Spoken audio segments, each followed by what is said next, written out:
te corrigé nga tey li nga xam ne moom mooy épreuve li nga xam ne moo jëm ci essai national bi ci jëm ci xale yi CM2 yi yow en tant que correcteur ak ko xam ne tamit yàgg nga di jàngale noo gisee li nga xam ne moom mooy épreuve yi ak tamit ndax xale yi gën nañ ci ñi nga corrigé. bon jërëjëf monsieur Thiam. comme ni nga ko waxee def nañ premier épreuve français. langue communication production d'écrit ak TSQ. bon ci TSQ bi là yaakaar naa y a pas de problème. les élèves n'ont pas beaucoup de difficultés. à part la conjugaison. bon bu dee production d'écrit bi problème bi ma ci gis mooy. xam nga élèves dañ leen la jox sujet boo xam ne leen la ñaar mbir. bu njëkk mooy nga raconte événement. ba pare am prise de décision yu war am ci biir. mais li ma ci waaye moom élèves yu bëri. deuxième partie bi defuñ ko. dañoo raconte événement bi rek bàyyi. loolu nag ci ma ko gisee mooy consigne bi moo leeru. parce que consigne bi dañu wax rek raconter l'événement. dañoo war a élève mu raconte événement bi. ba pare décision yi ñu jël mu wax ko comme ça ñu ne ko. raconte cet événement et dit les décisions qui ont été prises. waaw ci sama gis-gis daal noonu laa gisee. problème bi fu la nekk. est-ce que bëri na ñu am moyen ci ñi nga corrigé ci production d'écrit. am na ñu am moyen. mais bëriwul. yaakaar naa daal fii la ma corrigé daal yaakaar 2 daal ñu am moyen. mais TSQ bi bëri na ñu am moyen. TSQ bi ni ñu ko yaakaar noonu lay yombee mais la majeure partie des élèves sont passés à côté. ñu bëri daal amul moyen TSQ bi. waaw merci beaucoup monsieur Kopp. muy production d'écrit bi muy TSQ bi ndax tamit élèves yu am yi moyen bëri nañ. bon épreuve yi nga gisee bon épreuve yi jafe lool mais dafa xaw a compliqué si biir tuuti na xaw a compliqué mais bien vrai que jafewul et puis nag ñu bëri corrigé vraiment ma di baaxul c'est le def bi daal vraiment ñu corrigé texte d'éducation mais dina bëri gis ak ma corrigé vraiment baaxul ñaata nga am moyen ci TSQ bi.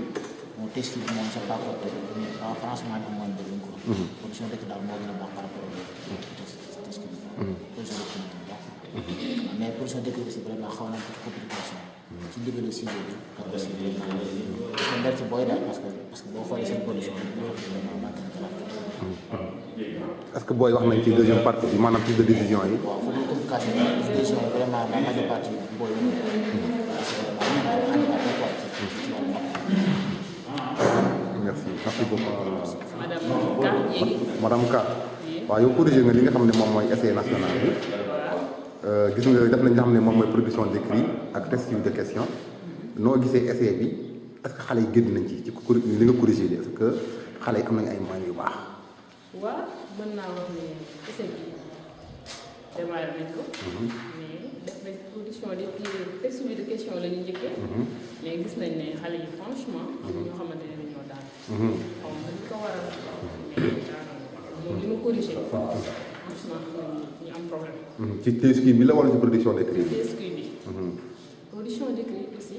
je sais pas peut-être consigne bi peut-être moom moo leeru. mais am na aussi ñoo xamante ne tamit daanu. merci beaucoup. fii taxaw ak xam ne moom mooy Sadji Guissé nekk jàngalekat école Dahra municipal tey mun bokkoon ci correcteurs yi fii ci centre Sidi Albouri Ndiaye lu jëm ci essai national bi def nañ li nga xam ne moom mooy TSQ def tamit li nga xam ne moom mooy production d'écrit yow nga bokkoon ci correcteurs yi yow noo gisee li nga xam ne moom mooy épreuve yi en tant que maître boo xam ne yàgg na yore CM2 waaye it ndax élèves yi am nañ moyen yu baax. voilà merci beaucoup Omar cant ak ngërëm di la remercier bu baax ci lii nga def mun nañu wax en principe que ni élèves yi ñu ngi def effort mais nag alhamdulilah rabbil alamin surtout période bi moom bu ñu fi tollee nga xam ne ñu ngi ci toll ci dernier virage mën nañ ko wax. mois de presque bientôt les examens xel mën na dal ci liñ jot a gis ci correction ci production d'écrit ci texte suivi de questions. en même temps ci art plastique bi. vraiment liñ gis xel mën na ci dal période bi étant donné que dañ jógee ci moment bu xaw a difficile muy grève. mu métti woon lool booy xawoon na bàyyi ñu ko tuuti rek. malgré ñu doon def cours ndax merci CM2 yi macha allah ñu ngi leen sant di leen gërëm parce que li ñu doon grève ñoom ñu ngi doon ñëw ci cours yi di raay di def ay sacrifices mais quand même liñ jot a gis instant bi daal. xel mën na daal parce que vraiment liñ jot a corriger lépp daal xool nañ en général dans l'ensemble là vraiment xale yow ci li nga corrigé ñaata xale ñoo ci am moyen. booy xool 14 copies yi ma corrigé. production d'écrit wala production d'écrit. booy xool 8 élèves am nañ ci moyen. booy xool. waaw fekkee TSQ bi. TSQ bi booy xool 14 copies il y avait 11 élèves yu am moyen. mun nañu wax ne vraiment c'est abordable quand même. c'est abordable dans l'ensemble. merci monsieur Fadi. merci monsieur Guissé. merci jërëjëf. ci li nga xam ne ni moom mooy épreuve yi ñu corrigé même fekkee ne yomb na tamit ci gis-gis waaye xale yi gënuñ ci waaw man loolu laa mën a wax en tant que correcteur xam ne ne corrigé na ci essai bi bu fekkee ni lu jëm ci wàllu TSQ bi ñaari xale kese ñoom ñoo am moyenne waaw